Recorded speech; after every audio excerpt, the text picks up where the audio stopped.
Assalamualaikum warahmatullahi wabarakatuh. Perkenalkan, kami dari kelompok 5, mata kuliah audit forensik, ingin membahas atau mempresentasikan hasil diskusi kami mengenai kecurangan laporan keuangan yang terjadi pada PT Asuransi Jiwasraya Persero. Sebelumnya, izinkan kami untuk memperkenalkan diri terlebih dahulu. Perkenalkan, nama saya Melanie Octavia dengan NPM 2315100109. Kenalkan, nama saya Naila Nurul Putri dengan NPM 2315-1070. Perkenalkan, nama saya Priscilia Deborah Valentin dengan NPM 2315-1046. Dengan saya sendiri, Rizky Raditya, dengan NPM 23151073. Jadi di sini saya akan membahas latar belakang masalah atau latar belakang kecurangan yang terjadi pada PT Asuransi Jiwasraya. Nah, PT Asuransi Jiwasraya itu merupakan BUMN di bidang asuransi jiwa yang pada tahun 2020 terjadi kasus besar setelah gagalnya bayar polis nasabah dan menimbulkan kerugian negara sebesar 16,8 triliun. Laporan keuangannya itu dimanipulasi agar tampak sehat, padahal dana perusahaan diinvestasikan pada saham gorengan dan reksadana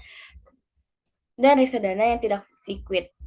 Skandal ini tuh menjadi sorotan nasional karena melibatkan manajemen puncak dan mengungkapkan lemahnya pengawasan internal dan menjadikan salah satu kasus keuangan terbesar dalam sejarah BUMN. Materi selanjutnya akan dibahas atau diperjelas oleh teman saya yaitu Rizky Raditya Pratama. Dan di sini ada modus kecurangan. Modus kecurangan Jiwasraya dilakukan dengan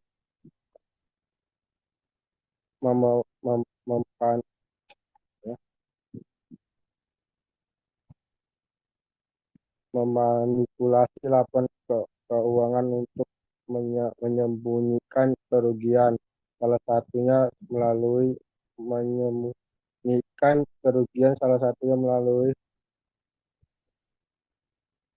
praktik window dressing. Dana nasabah diberikan pada saham gorengan dan reksadana tidak ilikuid yang beresiko tinggi. Laporan keuangan disusun seolah-olah perusahaan dalam kondisi sehat, padahal sebenarnya menanggung kerugian besar. Kecurangan ini melibatkan manajemen puncak dan pihak luar yang bekerja sama dalam merekayasa transaksi dan aliran dana. Baik, di sini saya akan menjelaskan rencana audit forensik.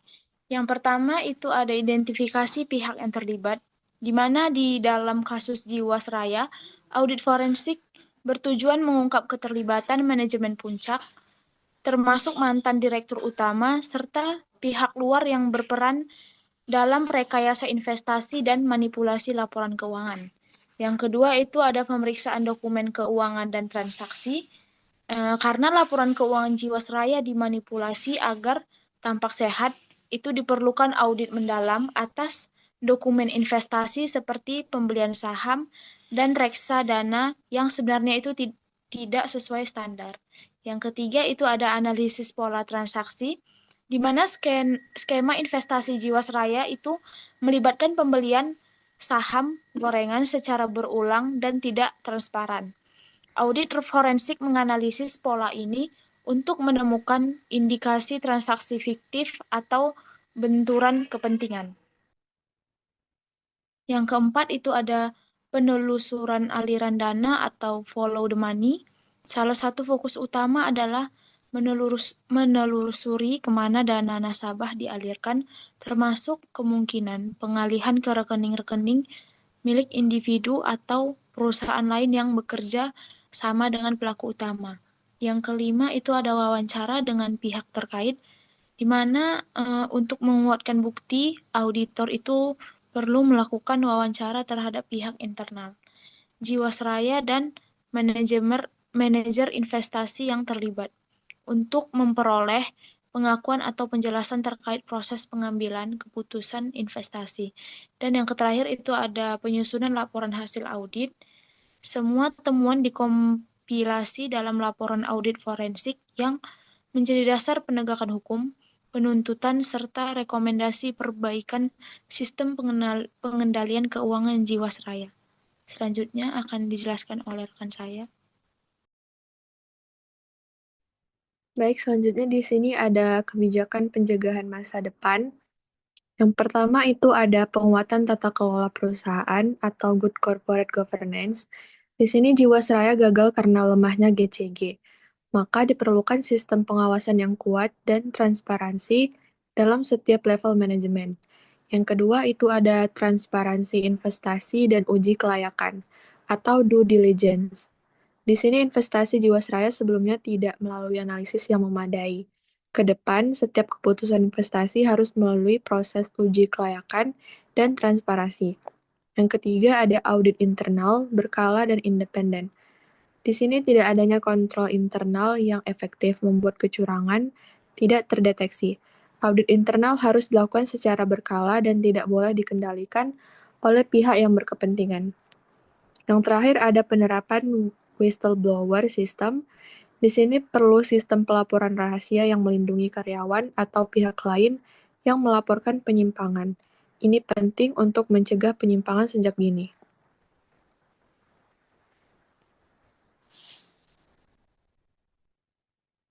Baik, di sini kesimpulan dari materi presentasi kami, yaitu kasus Jiwasraya merupakan skandal keuangan besar di mana manajemen memanipulasi laporan keuangan agar tampak sehat.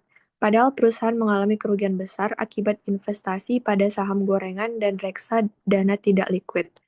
Audit forensik dilakukan untuk mengungkap pihak yang terlibat, melacak aliran dana, dan menemukan bukti kecurangan. Nah, di sini kasus ini menunjukkan lemahnya tata kelola perusahaan. Untuk mencegah kejadian yang serupa, dibutuhkan penguatan sistem pengawasan, transparansi investasi, audit internal yang independen, dan penerapan whistleblower system. Terima kasih. Sekian presentasi dari kelompok kami. Apabila kelompok kami memiliki kekurangan penyampaian kalimat atau juga kekurangan pemahaman mengenai penyampaian materi, kami ucapkan mohon maaf. Kami ucapkan Assalamualaikum warahmatullahi wabarakatuh.